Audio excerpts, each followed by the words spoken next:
మిత్రులు, సభాధ్యక్షులు, CWC member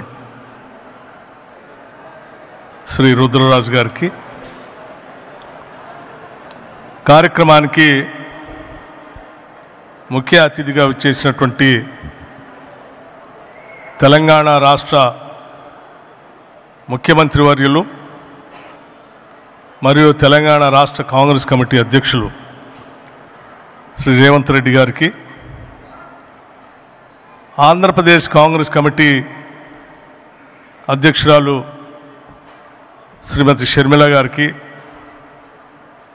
రాష్ట్ర Congress committee AICC in-charge Manik Tagore గారికి, అట్లాగే మా తెలంగాణ రాష్ట్ర కాంగ్రెస్ కమిటీ ఇన్ఛార్జ్ శ్రీమతి దీపా దాస్ మున్షి గారికి, పెద్దలు డాక్టర్ కేవీపీ గారికి, నాతో పాటు ఇక్కడికి విచ్చేసినటువంటి నా సహచర మంత్రివర్గ సభ్యులు శ్రీధర్ బాబు గారికి, పొన్నం ప్రభాకర్ గారికి, సురేఖ గారికి, పొంగలేటి శ్రీనివాసరెడ్డి గారికి, అట్లాగే మా రాష్ట్ర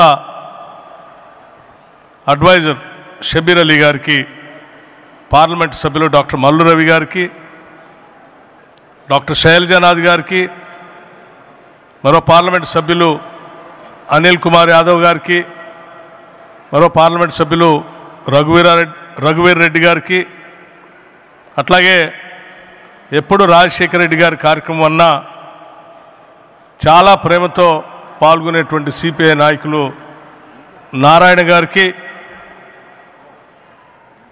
మాయప్పన్ గారికి, పల్లం రాజు గారికి, పెద్దలు ఉండవల్లి గారికి, ఆది శ్రీనివాస్ గారికి, కాంగ్రెస్ పార్టీ ఆంధ్రప్రదేశ్ కాంగ్రెస్ పార్టీ కార్యవర్గ సభ్యులందరికీ, ముఖ్యంగా ఈ 75వ డాక్టర్ వైఎస్ రాజశేఖర రెడ్డి గారి జయంతి సందర్భంగా ఇక్కడికి వచ్చేసినటువంటి అభిమానులందరికీ కూడా హృదయపూర్వకమైనటువంటి నమస్కారాలు తెలియజేస్తా ఉన్నాను.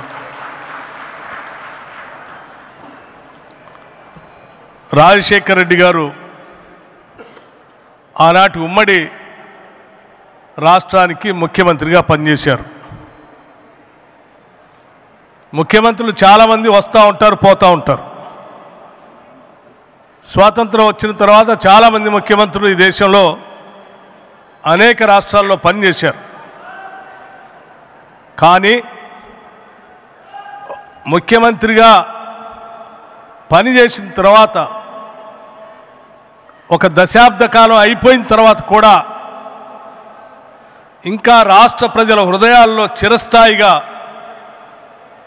కనపడేటువంటి ఏకైక ఆనాటి ముఖ్యమంత్రి ఎవరంటే డాక్టర్ వైఎస్ రాజశేఖర రెడ్డి గారు. పాలన అంటే, పాలకుడు అంటే ఎలా ఉండాలో ప్రజాస్వామ్య దేశంలో చేసి చూపించారు డాక్టర్ వైఎస్ రాజశేఖర రెడ్డి గారు. ఓ పక్కన అభివృద్ధిని, ఇంకో పక్కన సంక్షేమాన్ని, రెంటిని రెండు కళ్ళలాగా సైమల్టేనియస్గా ప్లాన్ చేసుకుంటూ రాష్ట్రంలో ఈ దేశంతో పోటీ పడేటట్టుగా అభివృద్ధిలో రాష్ట్రాన్ని ఉంచారు. ఈ రాష్ట్రంలో ఆంధ్రప్రదేశ్లో పుట్టడం మా అదృష్టం అని భావించేటట్టుగా పేద మధ్యతరగతి కుటుంబాలందరికీ సంక్షేమ కార్యక్రమాలని అందించారు. ఏ ఒక్క పేదవాళ్ళు కూడా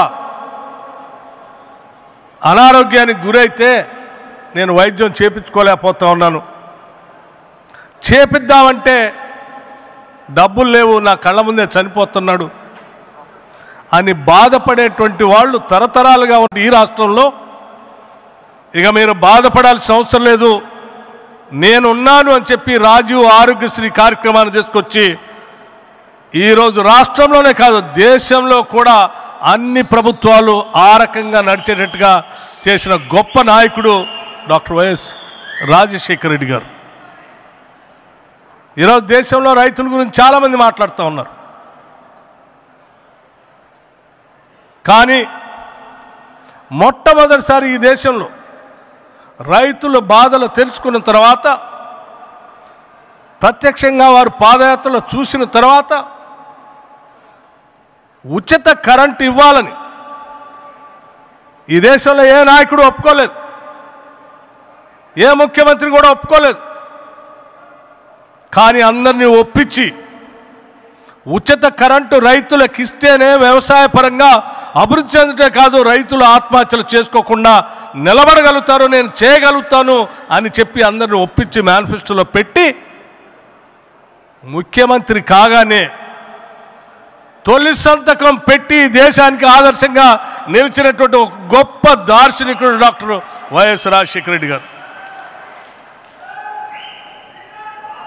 చాలామంది పేదవాళ్ళు చదివించాలని తల్లిదండ్రుల కోరిక, చదువుకోవాలనేటువంటి బిడ్డల ఆశ, ప్రపంచంతో పోటీ పడాల అని కలలు, ఆర్థిక పరిస్థితి అనుకూలించకుండా దూరంగా ఉన్నటువంటి బిడ్డలందరినీ తీసుకొని నేనున్నాను మీరు చదువుకోండి అని చెప్పి ఫీజు రియంబర్స్మెంట్ తీసుకొని ఈరోజు ప్రపంచవ్యాప్తంగా ఐటీ సెక్టార్లో తెలుగు వాళ్ళు అమెరికా నుంచి అనేక దేశాల్లో ఈరోజు CEO స్థాయిలో ఉన్నారంటే అది కేవలం ఆనాడు డాక్టర్ వైఎస్ రాజశేఖర రెడ్డి గారు తీసుకొచ్చిన ఫీజు రియంబర్స్మెంట్ వల్లనే అన్న సంగతి మనం ఎవరూ మర్చిపోకూడదు. ఇలా చెప్పుకుంటూ పోతే అనేక సంక్షేమ కార్యక్రమాలు, ఇందిరమ్మ ఇల్లు కావాలంటే ఎమ్మెల్యేకు 500 కోట, కాదంటే 1000, ఇన్ఛార్జ్ మంత్రితో అది కూడా సంతకం పెట్టించుకొని నియోజకవర్గానికి ఇచ్చే పరిస్థితుల్లో కాదు. ఈ రాష్ట్రంలో గుడిసె అనేదే ఉండటానికి వీల్లేదు. శాచ్యురేషన్ పద్ధతిలో అందరికీ ఇళ్ళు ఇస్తాను నేను, కులం లేదు, మతం లేదు, రాజకీయం లేదు, ప్రాంతం లేదు, అందరికీ ఇళ్ళు ఇచ్చే కార్యక్రమాన్ని చేపడతానని ఇందిరమ్మ ఇళ్ళు ఇచ్చినటువంటి మొట్టమొదటి రాష్ట్ర ముఖ్యమంత్రి డాక్టర్ వైఎస్ రాజశేఖర రెడ్డి గారు ఈ దేశంలోనే. అనేక సంక్షేమ కార్యక్రమాలు చేసినటువంటి అటువంటి గొప్ప నాయకుడి దగ్గర పార్టీలో పనిచేసే అదృష్టం, శాసన మండలిలో పనిచేసేటువంటి అదృష్టం, శాసనసభలో చీఫ్ విప్గా పనిచేసేటువంటి అదృష్టం కలగటం నేను నా అదృష్టంగా నేను భావిస్తూ ఉన్నాను. అటువంటి నాయకుడి దగ్గర తర్ఫీదు పొందటం, పనిచేయటం. మేమంతా ఆ రోజు చీఫ్ విప్గా నేను, విప్పులుగా డాక్టర్ శైలజనాథ్, కొండ్రు మురళీ గారిని, మా ముగ్గురిని పెట్టి సభా వ్యవహారాలు నడిపేటప్పుడు మాకు తర్ఫీదు ఇచ్చారు. శాసనసభ్యులు కానీ, ప్రజలకు కానీ, చట్టసభలో కానీ, పాలనలో కానీ ప్రజల కోసం ఏం చేయాలో చాలా స్పష్టంగా మా అందరికీ తర్ఫీదు ఇచ్చి నిలబెట్టినటువంటి నాయకుడు ఆయన. చివరి రోజు మేమంతా అడిగాం, శాసనసభ అయిపోయింది చిట్ట చివరి రోజు, తెల్లారే రచ్చబండ కార్యక్రమాన్ని ప్రకటించారు. వాడిని ప్రత్యేకంగా కలిసి అడిగాం, సార్ ఒక్కరోజు గ్యాప్ ఇద్దాం సార్, శాసనసభ్యులంతా కొత్త గెలిచి వచ్చారు, ఒక్కరోజు గ్యాప్ ఇస్తే మళ్ళీ వాళ్ళ నియోజకవర్గాల్లో పోయి పండగ చేసుకుంటారు సార్ అంటే, లేదు,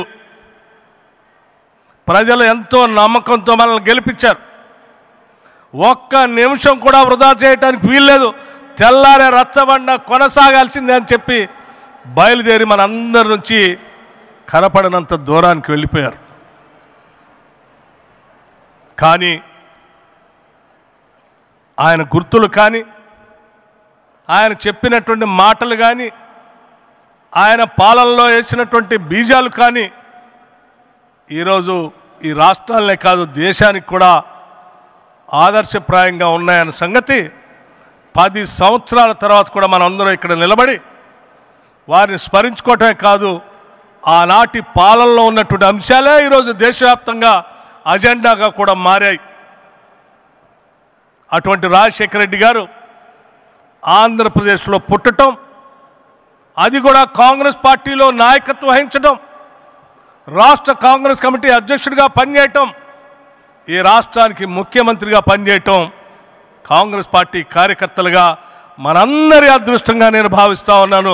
ఒక గొప్ప నాయకుడు వారసులుగా ఈరోజు మనం అంతా ముందుకు పోతా ఉన్నాం. స్నేహితులారా, ఇక్కడ కూర్చున్నటువంటి పెద్దలందరూ కూడా మాకంటే సీనియర్స్ ఉన్నవాళ్ళ గారి దగ్గర నుంచి మొదలు పెడితే ఇక్కడ బాపిరాజు గారు ఉన్నారు, మన్నించాలి. వారందరూ సీనియర్స్. వాళ్ళ దగ్గర పిల్లలుగా మేము మా రాజకీయ ప్రస్థానం మొదలుపెట్టాం. ఆ రకంగా మొదలైనటువంటి మా రాజకీయ ప్రస్థానం ఈరోజు రాజశేఖర రెడ్డి గారి జయంతి సందర్భంగా మళ్ళీ వాళ్ళందరినీ కలిసేటువంటి రఘువీరారెడ్డి గారు, మన్నించాలి చూడలేదు, తులసిదాస్ గారు మన్నించాలి సార్ చూడలేదు, తులసిదాస్ గారు, తులసిరెడ్డి గారు, వీరందరికీ నమస్కరిస్తూ ఈ కార్యక్రమంలో పాలు పంచుకోవటానికి అవకాశం ఇచ్చినటువంటి షర్మిల గారికి నేను ప్రత్యేకంగా ధన్యవాదాలు తెలియజేస్తా ఉన్నాను. ఈరోజు నేను ఉప ముఖ్యమంత్రిగా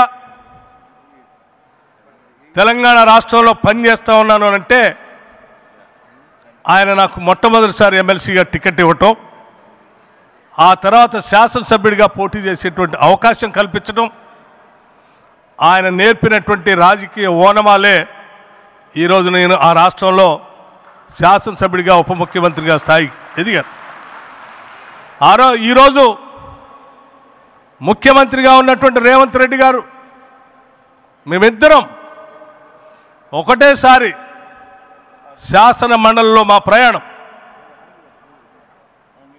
ఇద్దరం కూడా స్థానిక సంస్థల నుంచి వచ్చినటువంటి వాళ్ళమే. ఓ పక్కన వారు పోటీగా పోరాటం, ఇంకో పక్కన మేము అందరినీ తర్ఫీదిచ్చినటువంటి మా ఇద్దరికి కూడా రాజశేఖర రెడ్డి గారి పాలనలో పనిచేసేటువంటి భాగ్యం కలిగిందని నేను చాలా స్పష్టంగా చెప్తున్నాను. శాసన మండలిలో కానీ శాసనసభలో కానీ వారి దగ్గర చాలా అంశాలు నేర్చుకున్నాం. తప్పనిసరిగా వారి ఆలోచనల్ని, వారి మార్గాన్ని ముందుకు నడిపించడమే మనందరి ముందు ఉన్నటువంటి ఏకైక బాధ్యత. రాజశేఖర రెడ్డి గారు గాంధీ భవన్లో, ప్రకాశం హాల్లో ప్రత్యేకంగా ఒక సమావేశం, శాసనసభ సమావేశాలు జరుగుతున్నటువంటి సందర్భంలో సమావేశానికి వచ్చి వారు మాట్లాడినటువంటి మాటలు ఇప్పటికి కూడా నాకు గుర్తున్నాయి. ఒక్కసారి మీ అందరికీ గుర్తు చేసి నేను ముగిస్తాను. ఈరోజు యావత్ రాష్ట్రంలో ఉన్నటువంటి, ఆనాటి ఉమ్మడి రాష్ట్రంలో ఉన్నటువంటి ఆంధ్రప్రదేశ్ ప్రజలందరికీ ముఖ్యమంత్రిగా నేను పిలిపిస్తూ ఉన్నాను. ప్రజా సంక్షేమం కోసం పనిచేసే కార్యక్రమాలన్నీ ప్రజలకు అంకితమై మా ప్రభుత్వం పనిచేస్తుంది.